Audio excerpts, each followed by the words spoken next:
बिस्मिल्लाहिर्रहमानिर्रहीम। अस्सलाम वालेकुम। आज हम बनाएंगे कड़ी पकोड़ा। कड़ी पकोड़े के लिए हमें जो मसाले चाहिए वो ये है, नमक है, मिक्स मसाला है, तेज़पात है, मिर्चें हैं, दालचीनी है, काले मिर्च हैं, 2 छोटी इलायची है, हल्दी है और ये थोड़ी सी कलवंजी है और ये हमारे लाल मिर्च है, कलवंजी नहीं अजवाइन, सॉरी मिक्स हो गया कुछ। तो अच्छा जी, ये मेरे पास 1 लीटर का दही है। इसको हम इसी बर्तन में बीट कर लेंगे। ये सारे को हम निकाल लेंगे और आप चाहें तो ब्लेंडर से भी बीट कर सकते हैं। आप चाहें तो जिस भी तरीके से आप चाहें उस तरह से ब्लेंड कर सकते हैं, लेकिन चूँकि ये दही एक क्रीमी सी उस फॉर्म में होता है तो मैं इसको ऐसे ही ब्लेंड कर लेती हूँ। लेकिन जो नए लोग हों वो यकीनन किसी ब्लेंडर या किसी चीज़ से ऐसा ब्लेंड करें कि उनको एक्सपीरियंस हो। मुझे चूँकि खाना बनाते हुए बहुत ज़्यादा टाइम हो गया तो मुझे अंदाज़ा हो जाता है। अच्छा, इसमें हमने एक ही जितना दही है उतना ही हमने इसमें पानी डाल लेना है और आपने इन सारी चीज़ों को चूल्हा जला के इनको मिक्स कर लेना है। जैसे ये थोड़ा सा गर्म होने लगे, आपने 2 टेबलस्पून जो हैं वो बीच में बेसन को उसमें पानी में मिक्स करके, ताकि उसकी कोई गुठली वगैरह ना हो, तो उसको भी साथ में ये आप इसने साथ आप देखें कि इसको इसके साथ में ऐड कर लेंगे। अच्छा, अब आपने, मैं चूँकि आज उसको देख रही थी, टाइम नोट कर रही थी, तो जो पहला उबाल आएगा वो तकरीबन 10 से 11 मिनट के बीच में आएगा। तो इसको 10 से 11 मिनट तकरीबन मुसलसल आप इसको हिलाते रहें ताकि दही फटना नहीं चाहिए। ये आप देखें कि हमारा एक उबाल आना शुरू हो गया और फिर इसके बाद आप चाहें तो हल्की आंच भी इसको कर सकते हैं। ये देखें, इसके बाद आप इसको हल्की आंच पे भी पका सकते हैं। अच्छा, बाज़ लोग कहते हैं कि डब्बे के दही का कड़ी अच्छी नहीं बनती, लस्सी की कड़ी अच्छी होती है, खट्टी लस्सी की अच्छी होती है, लेकिन जहाँ आप रह रहे होते हो फिर उसके अकॉर्डिंगली आपको चीज़ों को मैनेज करना पड़ता है। तो यहाँ मैं चूँकि पाकिस्तान में नहीं हूँ तो यहाँ खट्टी लस्सी या कोई इस तरह की चीज़ तो अवेलेबल नहीं होती, तो हम इसी की बनाते हैं, लेकिन बहुत अच्छी बन जाती है। ऐसा नहीं है कि वो टेस्ट नहीं आता या वो कड़ी का उस तरह से मज़ा नहीं होता या कुछ इस तरह से। अब मैं इसको पिछले चूल्हे पे कर दूंगी और हम इनका पकोड़े बनाना शुरू करेंगे।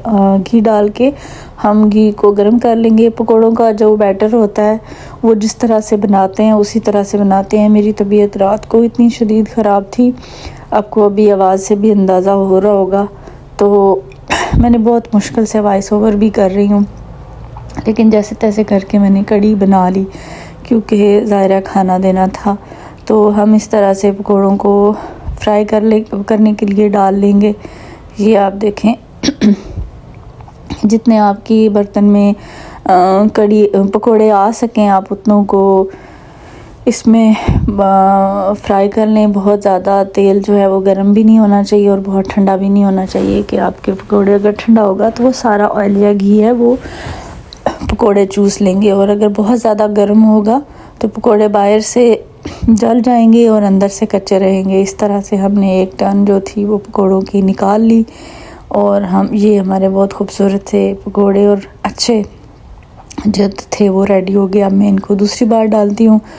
और ये मेरे हस्बैंड कहीं से आए थे, उनको भूख लगी हुई थी, मैंने मटन पुलाव बनाया हुआ था घर के लिए, तो वो मेरे पास ही खड़े होके खाने लग गए। उन्होंने यहाँ साथ खड़े होके ही खाना खाया और मैं अपनी कड़ी पकोड़े की प्रिपरेशन जारी रखी। ये कड़ी पकोड़ों के साथ साथ वो मटन पुलाव को भी इंजॉय कर रहे हैं मिक्स करके। तो चावल अभी दम पे ही थे लेकिन उनको भूख लगी थी और उन्होंने खाना शुरू कर दिया। अच्छा, मैं इसको ऑयल को कम कर लूँगी क्योंकि ये लास्ट बार के पकोड़े थे और मैं इसी में मैंने तड़का भी लगाना है, तो इसलिए मैं इस ऑयल को कम कर लेती हूँ। बहुत थोड़ा सा ऑयल हम रख लेंगे। ये आप देखें कि मैंने जूम आउट किया और ये आप इस तरह से देख सकते हैं वो मैंने ऑयल निकाला हुआ है। अब ये थोड़ी सी चॉप की हुई लहसुन और अदरक है, मैं इसको डालूँगी और हम इसको ब्राउन कर लेंगे। ये देखें आप, जब भी जैसे ही ये ब्राउन होगा तो फिर हम इसको अपनी कड़ी में डाल देंगे। मुझे वॉइस ओवर करते हुए बड़ी प्रॉब्लम हो रही है, जैसे जैसे मैं बात कर रही हूँ तो खांसी आ रही है। ये देखें, हमने इसमें अपना जो तड़का बनाया था हम वो इसमें ऐड कर देंगे।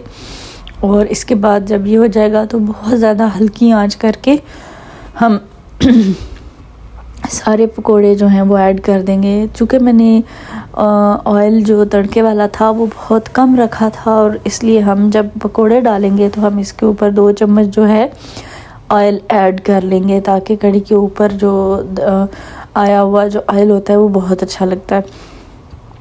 क्योंकि अगर हम सारा उसी वक्त तड़के में डाल देंगे तो वो मिक्स हो जाता है, वो नज़र नहीं आता। ये देखें आप मेरी कढ़ी की फ़ाइनल लुक। ये जब मैंने पकोड़े डाले हैं तो कढ़ी में एक बहुत अच्छी सी खुशबू आ रही थी।